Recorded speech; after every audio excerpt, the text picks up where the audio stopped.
What's up guys, welcome back to another video. Today we have a request, so we are going to be doing some strength training for running. Now running is a very specific sport because there's so many different types of running, right? There's super long distance, there's shorter distance. If you're an athlete running for a competition, you have, that one thing that you're working towards, and then you kind of taper off a little bit. But what we're gonna do is just general running, just for your everyday people who are avid runners. We're gonna get some strength training in for you. So thank you for the video request. Also, as the weather is changing, it's getting cooler. If you guys want, we have long sleeve t-shirts. We also have sweatshirts, so go to our website, check it out. I'll put the link in the description below. So if you guys enjoyed this video, please give it a thumbs up and don't forget to subscribe to the channel. We post new videos every Tuesdays and Thursdays, so make sure you subscribe to catch all of them. Hope you guys like it. All right guys, so we are starting off this one with some mobility and activation. So we're gonna hit some hip flexor stretches to start, open that up. Running is extremely repetitive in the movement. Lots of hip flexor activation and contraction for running. So we're gonna loosen them up. And then you're gonna notice also we do a lot of glute strengthening, and especially in this warm up, we're gonna hit some glute activation stuff. It's really important that our posterior chain is strong for runners, especially because a lot of runners, not a lot, I take it back. You often see some knee problems with runners, and so a lot of the times it can be resolved by just strengthening up the knee, the posterior chain, because it's pretty quad dominant. Obviously it uses all your leg because it's running, and so you got to be strong all over. But if we strengthen up that glute, that posterior chain, it is going to lead to a world of improvement. After hip flexor, we're going to do world's greatest. I just genuinely love this stretch and it feels super good. Working on some rotation, once again opening up those hips. Big thing for runners is to open up your hips, because as I said earlier, it's basically the same motion over and over, and you can get super tight in your hips. I know for me, when I go on runs, which is not often because your girl hates running, my hips get so tight. So really make sure you open them up, get them ready to go. Spencer, do you like running? Only when there's a ball involved. Yeah, we only like running when there's a ball or when we're running to get food. Running to the donut shop. Running to the donut shop. Or ice cream. All right. Last part of this prep, we are gonna do wall drill. So this is actually an amazing way to fire up your glutes before working. So I mentioned at the very, very start, for runners, you really wanna work on glute strength and posterior chain.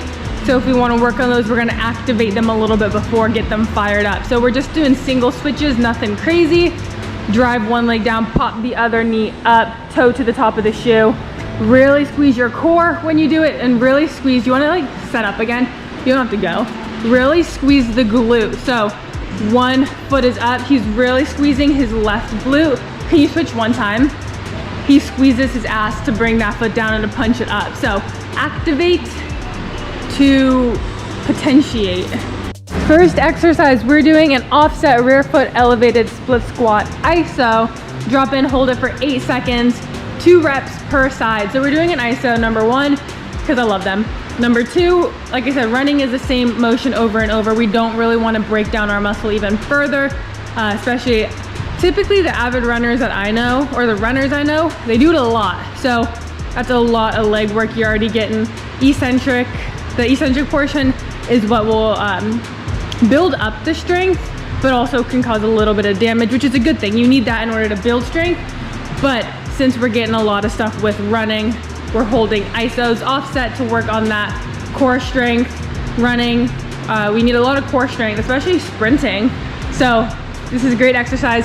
Really builds up the glute strength and the posterior chain. Next up, we have a single leg multi-planar box hops. So if you notice, we didn't do any plows or anything at the start, and we're just getting some in during. It's really important we do this for runners. Build up your foot ankle complex strength. This is super, super important, and plows are great for hip strengthening, body awareness, body control, those proprioceptors. Technically, running and sprinting is a big set of plyometric movements, so really important to hit this stuff. Series 2, starting off with pull-ups. I just genuinely love pull-ups. This is a full body workout, if you haven't noticed. But these are a great upper body exercise.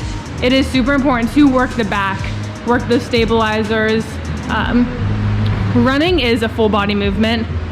So make sure you get all of your body when you train. Following it up, we are doing a single arm, single leg dumbbell press. So the main reason we're doing this, 2-part. Number 1, this is a great glute activation exercise, squeezing your ass to stabilize. Number 2, great core activation to stabilize as well. So makes it a little bit harder than your typical just press. I love doing this for athletes. Big thing, make sure your knee is up 90 degrees like Spencer's is. Keep everything locked in, toe pointed. Make sure our ankles aren't just flooping. Last part of this series, double arm resistance band or cable press, explosive press with a step. I like the step because you need to have a lot of stability at that finish point. Really squeeze your core, and once again, squeeze the glutes. This is just a fun exercise to do also. 3A, we are doing a sled drive. So this is an awesome exercise for runners because it's great for the legs, great for the glutes, posterior chain, and it doesn't exactly mimic the motion, but it's a great exercise that kind of basically mimics the motion. So sled drive. After sled, we're gonna get some lateral work. So those abductors. Running is in the sagittal plane, so we want to make sure we get frontal plane as well. So side to side, we're gonna drop in, hold a lateral lunge, ISO for 10 seconds. Mini band goes back on, 10 steps back the other way, ISO on the other side. So it's really, really important that you're working these other planes of motion, because as I said, it's very much in that sagittal plane, everything forward. So you gotta hit everything, especially that glute that works when you're going in the frontal plane. Last part of this series, single arm, single leg, kettlebell, bottoms up, overhead press. That's quite the mouthful. Really squeeze your core. Bet you can guess what's coming next. Really squeeze your glutes, lock it in, knee up, toe up, right? Everything has to be locked in. Foundation has to be good to build off of it. Build that foot ankle strength. This is a really good exercise. Going bottoms up is just amazing for your shoulder health as well. Those stabilizers, your back, just everything in general. This is awesome. Final series, we're hitting some ropes with some abs. So for ropes, we're gonna go 30 seconds on, 10 seconds off, 20 seconds on. Just because it's a great exercise, great full body exercise. Get some cardio in there as well, because runners need a lot of extra cardio work. Sarcasm. But great exercise, great for muscular endurance, and that's actually one of the things that runners do need to work on. Obviously, if you run a lot, that'll solve that problem, but training for running, really important to do that muscular endurance so your muscles don't fatigue so quickly. And some abs. First thing, stability ball knee tucks. So legs on the ball, squeeze your core, tuck your legs, extend. Try to keep your body as stable as possible. So just lock it in, squeeze your core. If this is hard, you can go on your elbows or like your forearms.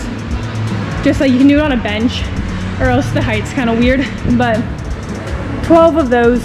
And the very last thing, hanging skiers, 20 total. Limit your swing, so really use your core. Lower yourself down slowly. Try not to use any momentum to swing. Use your core, obliques a lot. Yay! Give the video a thumbs up for Spencer.